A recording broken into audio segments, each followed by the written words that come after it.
Hello students, welcome back to my YouTube channel, and this is the line by line explanation of the poem A Concrete Example.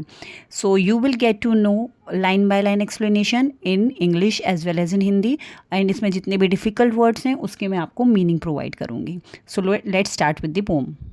But before that, let us know what does this title, A Concrete Example, says to us. सबसे पहले हम ये जानेंगे कि concrete जो होता है, concrete का मीनिंग क्या होता है. What is the meaning of concrete?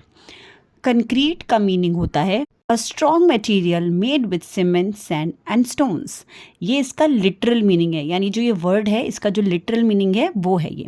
और इसका फिगरेटिव मीनिंग जो है, मतलब हमने जो इसको पोम में यूज़ किया है, तो क्यों यूज़ किया है? Because it tell us something clear, real और definite which shows us validation और truthfulness of the situation. Start with the pome.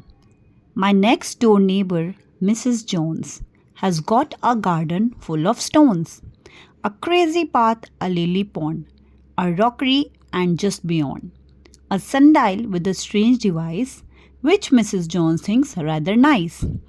अब आपने यहाँ चीज़ नोटिस की होगी, यहाँ लिखा है next door neighbour.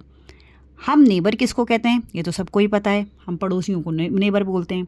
But next door neighbour किसको बोलते हैं? नेक्स्ट डोर मीन्स यहाँ पे जो पोएट का घर है उसके जस्ट बराबर वाला जो घर है, बिल्कुल बराबर वाला, उसको हम बोलेंगे नेक्स्ट डोर नेबर. ठीक है, तो यहाँ पे पोएट जो हैं वो बता रहे हैं कि मेरी जो नेक्स्ट डोर नेबर हैं, जिनका नाम क्या है? मिसेस जॉन्स नाम है उनका है गार्डन. अब गार्डन नाम सुनते ही हमारे माइंड में क्या इमेज आती है कि एक बड़ा सा एरिया होगा या छोटा सा एरिया होगा, एक एरिया होगा जिसके अंदर बहुत सारी ग्रास होगी, ट्रीज़ लगे हुए होंगे, फ्लावर्स होंगे बहुत सारे, स्विंग लगा हुआ होगा. इस तरह के हमारे माइंड में इमेज आती है. लेकिन यहाँ पे इन्होंने क्या लिखा है? Has got a garden full of stones. उनका जो गार्डन था मिसेस जोन्स का, वो फुल ऑफ स्टोन्स था. अब उसमें क्या क्या चीज़ें थी? A crazy path, a lily pond, a rockery and just beyond. यहाँ पे एक क्रेजी पाथ था, एक लिली पॉन्ड था. क्रेजी पाथ ये जो आप रास्ता देख रहे हैं, ये इसको बोला है कि यहाँ पे आप देख रहे हो स्टोन्स कितने सारे लगे हुए हैं और कोई भी सीक्वेंस में नहीं लगा हुआ, सारे बराबर भी नहीं है, कोई बड़ा है कोई छोटा है, तो इसको क्रेजी पाथ बोला है. ठीक है. अ लिली पॉन्ड, यहाँ पे आप देख रहे हो लिली पॉन्ड. ठीक है, एक छोटा सा पॉन्ड बना रखा है, lily pond. A rockery and just beyond. और रॉकरी किसको बोलते हैं? ये एरिया देखिए आप, ये वाला एरिया, यहाँ पे रॉक्स हैं इतने सारे और उसमें प्लांट्स लगे हैं थोड़े बड़े बड़े, ये रॉकरी है. ठीक है. अ sundial with a strange device. sundial, what is a sundial? sundial बोलते हैं, ये देखिए, ये एक इंस्ट्रूमेंट है जिसमें सनलाइट की हेल्प से टाइम पता चलता है. That is sundial. with a strange device which Mrs. Jones thinks rather nice. अब यहाँ इन्होंने which Mrs. Jones thinks rather nice क्यों लिखा है? क्योंकि sundial जो है बहुत पहले यूज़ किया जाता था, बट अब उसको यूज़ कोई नहीं करता, और इसको कौन यूज़ कर रहा है? मिसेस जॉन्स यूज़ कर रही हैं. उन्होंने कहाँ पे रख रखा है? उसको अपने गार्डन में रख रखा है. अब यहाँ जो डिफ़िकल्ट वर्ड्स हैं इनके आप मीनिंग देख लीजिए. The first word is crazy path. मैंने आपको अभी दिखाया था, पिक्चर में भी दिखाया था मैंने आपको क्रेजी पाथ किसे कहते हैं. It is a walkway which is made with uneven और मिक्स स्टोन, नॉट स्ट्रेट. यहाँ आपको डिफरेंस के लिए पिक्चर भी दे रखी है. And rockery. What is rockery? Rockery is a part of a garden made with small rocks and small plants. ये मैंने आपको पिक्चर दे दी है डिफरेंस के लिए. And last one is sundial. Sundial क्या होता है? ये एक इंस्ट्रूमेंट होता है जिसमें सनलाइट की हेल्प से हम क्या देखते हैं? टाइम देख सकते हैं. Now here we start with the next stanza. My next door neighbour Mrs Jones puts little plants between the stones. Again, what he said, that my next door neighbor, who is she? She is Mrs. Jones. And what she does? She puts little plant between the stones. अब यहाँ आप देख रहे हैं she is planting. ये छोटे छोटे से plants जो है वो stones के बीच में लगा रही है. They are so delicate. And what is the meaning of delicate? Delicate हम बोलते हैं किसी भी चीज़ को जो बहुत नाजुक सी होती है, जो थोड़े से में ख़राब हो सकती है, टूट सकती है. Delicate and small. They don't mean anything at all. वो इतने छोटे हैं, इतने ज़्यादा छोटे हैं कि अगर कोई भी उसको देखेगा तो उनको लगेगा कि ये फालतू इतनी मेहनत की गई है उनके ऊपर. ठीक है, वो इतने ज़्यादा छोटे प्लांट्स हैं. I can't think how she gets them in unless she plants them with a pin. अब यहाँ पे जो ये इन्होंने लाइन दी है, unless she plants them with a pen, यहाँ पे एक थोड़ा सा ह्यूमर आया है। इसमें क्या ह्यूमर आया है कि वो पोएट बोल रहा है कि मुझे ये समझ नहीं आया कि इतनी जो छोटी जगह है जो स्टोन्स के बीच में यहाँ पे जगह होती है, उसमें ये प्लांट कैसे करती हैं, क्योंकि प्लांटिंग के लिए तो हमें प्रॉपर उनकी ज़रूरत पड़ती है इक्विपमेंट्स की, लेकिन उन्होंने इतने बड़े इक्विपमेंट्स तो यूज़ नहीं किए होंगे ना इतनी सी जगह में। तो पोइट ने उस पर बोला कि शायद वो पिन यूज़ करती हैं। वो क्या यूज़ करती हैं? पिन यूज़ करती हैं। देखिए जो प्लांट्स हैं क्या हैं, डेलिकेट प्लांट्स हैं, छोटे छोटे से स्मॉल प्लांट्स हैं और बहुत मुश्किल है उनको प्लांट करना।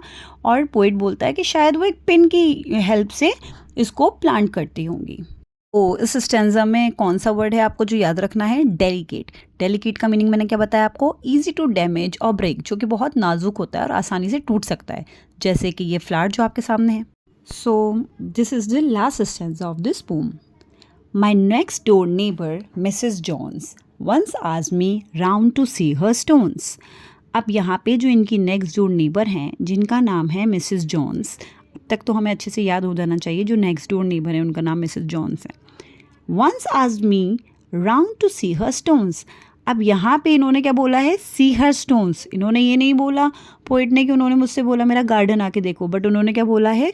आज मी round to C her stones, क्योंकि उनके गार्डन में स्टोन्स ही स्टोन्स थे ज़्यादा, तो इसलिए उन्होंने यहाँ पे इसको स्टोन्स बोला है। We stood and talked about a flower. अब वो दोनों खड़े हुए, यहाँ वी किसके लिए बोला है? पोइट के लिए और मिसेस जॉन्स के लिए। यहाँ कौन लोग थे? पोइट और मिसेस जॉन्स, तो उन्होंने वी मेंशन किया है यहाँ पे। We stood, stood means stand का पास्ट टेंस होता है stood, and talked about a flower, क्योंकि ये पास्ट की बात हो रही है तो टॉक को यहाँ पे इन्होंने टॉक्ड लिखा है। और इन्होंने दोनों ने किस बारे में बात की? एक फूल के बारे में बात की। For quite a quarter of an our, for quite a quarter of an our. Quarter of an our क्या होता है? यहाँ देखिए, for quite a quarter of an our मतलब 15 मिनट तक, ठीक है, 15 मिनट्स को हम बोल रहे हैं यहाँ पे, for quite a quarter of an hour. Where is this lovely thing I cried. अब जब इन्होंने 15 मिनट तक मिसेस जॉन्स ने एक फ्लावर के बारे में उनको पूरा एक्सप्लेन किया, उनको बताया, उसकी तारीफ़ की, तो उन्होंने जितनी भी तारीफ़ की तो इस हिसाब से उसने उनको, पोइट ने क्या बोला उस चीज़ को? लवली थिंग, कि आप जिसके बारे में बात कर रही हो आखिर वो प्यारी सी चीज़ है कहाँ?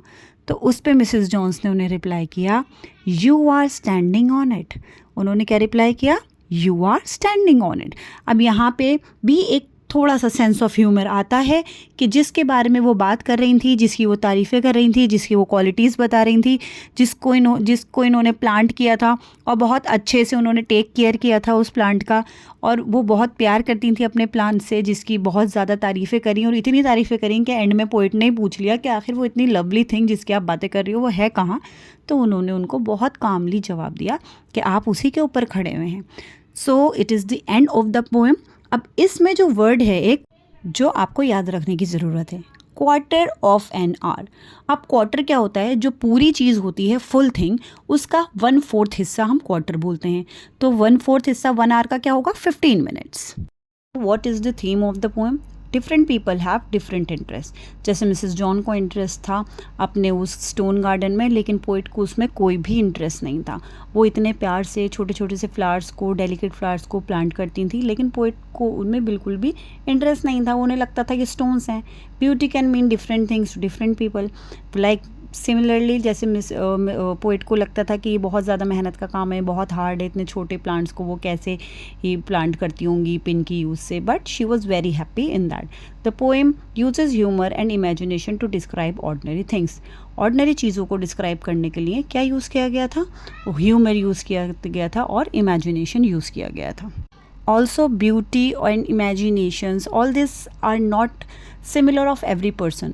और ज़रूरी नहीं है कि अगर किसी इंसान के लिए कोई चीज़ बिल्कुल भी इम्पॉर्टेंट नहीं हो, वो उसको कुछ समझ ही नहीं रहा हो, कह रहे ये क्या है, बेकार की चीज़ है, तो दूसरे के लिए भी ऐसा ही हो सकता है वो अनइम्पॉर्टेंट चीज़ दूसरे के लिए जो भी है वो किसी दूसरे के लिए बहुत ही ज़्यादा इम्पॉर्टेंट है, उसको बहुत ज़्यादा पसंद हो, बहुत ज़्यादा एंजॉय करता हो उस चीज़ के लिए।